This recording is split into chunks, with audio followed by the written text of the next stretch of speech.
Hello, ഇന്ന് നല്ലൊരു sweet ഐറ്റമാണ് നമ്മൾ ഉണ്ടാക്കുന്നത്.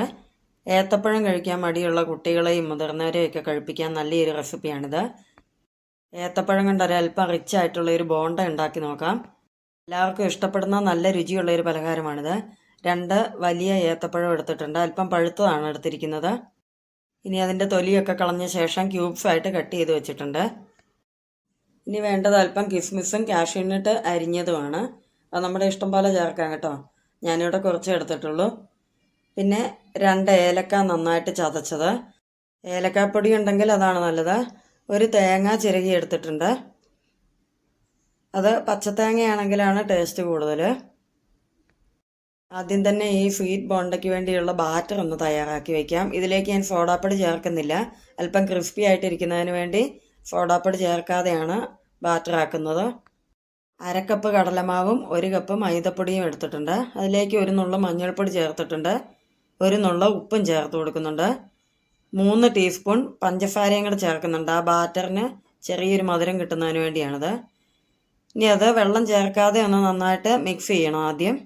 അതിന് ശേഷം ആവശ്യത്തിന് വെള്ളം ഒഴിച്ച് അത് അല്പം ലൂസായിട്ടുള്ള ബാറ്ററായിട്ട് റെഡിയാക്കി വയ്ക്കണം.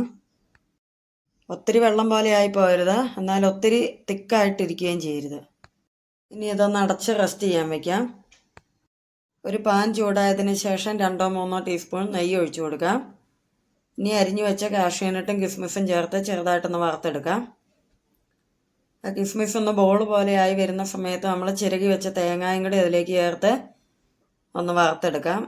നന്നായിട്ട് ചൂടായി വന്നാൽ മതി. നമ്മൾ തീയിൽ നിന്നും അരയ്ക്കുന്ന പോലെ വറുത്തെടുക്കരുത്. നന്നായിട്ട് ഇളക്കി യോജിപ്പിക്കാം. നന്നായിട്ട് ചൂടായി ചെറിയൊരു കളർ മാറുന്ന സമയത്ത് അതിലേക്ക് ഏലക്കാപ്പൊടി ചേർക്കാം. ഏലക്കായുടെ തൊണ്ട് മാറ്റിയ ശേഷമാണ് ഞാനിത് ചേർത്തിരിക്കുന്നത്.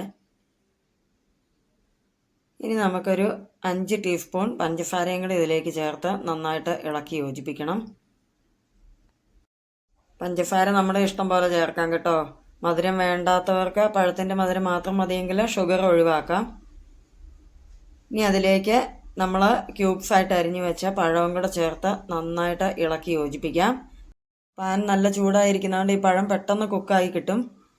ഒരു യെല്ലോ കളറാകുന്ന സമയത്ത് നമുക്ക് ഫ്ലെയിം ഓഫ് ചെയ്ത് ഇതൊന്ന് അല്പം തണുക്കാൻ വെയിറ്റ് ചെയ്യാം.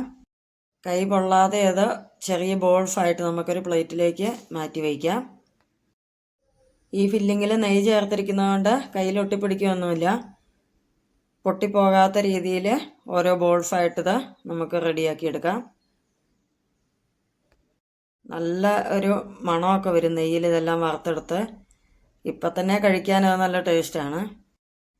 ഇനി ഒരു പാത്രത്തിൽ വെളിച്ചെണ്ണ നന്നായിട്ട് ചൂടായതിന് ശേഷം നമ്മൾ ഓരോ ഉരുളകളായിട്ട് ഈ ബാറ്ററിൽ മുക്കി ഇതിൽ ഫ്രൈ ചെയ്തെടുക്കാം. അധികം നേരം കിടന്ന് മൊരിയേണ്ട ആവശ്യമൊന്നുമില്ല. ഉള്ളിലുള്ള പഴമൊക്കെ നന്നായിട്ട് കുക്കായതാണ്. ഈ പുറം ഭാഗം മാത്രം ഒന്ന് മൊരിഞ്ഞു വന്നാൽ മതി. ഇതുപോലെ എല്ലാ ബോൾസും നമുക്ക് ഫ്രൈ ചെയ്തെടുക്കാം. എണ്ണയിലേക്ക് ഇട്ട ഉടനെ തന്നെ അത് മറിച്ചിടാൻ പാടില്ല. ഒരല്പസമയം തിളച്ചതിന് ശേഷം ഒന്ന് തിരിച്ചിട്ട് കൊടുക്കുക. കഴിക്കാൻ കുട്ടികളും മുതിർന്നവരും ഒരുപോലെ ഇഷ്ടപ്പെടുന്ന ഈ പലഹാരത്തിൻ്റെ റെസിപ്പി ഇഷ്ടപ്പെട്ടെങ്കിൽ ചാനൽ സബ്സ്ക്രൈബ് ചെയ്യാൻ മറക്കരുത്. ലൈക്കും കമൻറ്റും ഷെയറും ഒക്കെ ചെയ്യുക. അടുത്ത നല്ലൊരു വീഡിയോയുമായി ഉടനെ കാണാം. താങ്ക്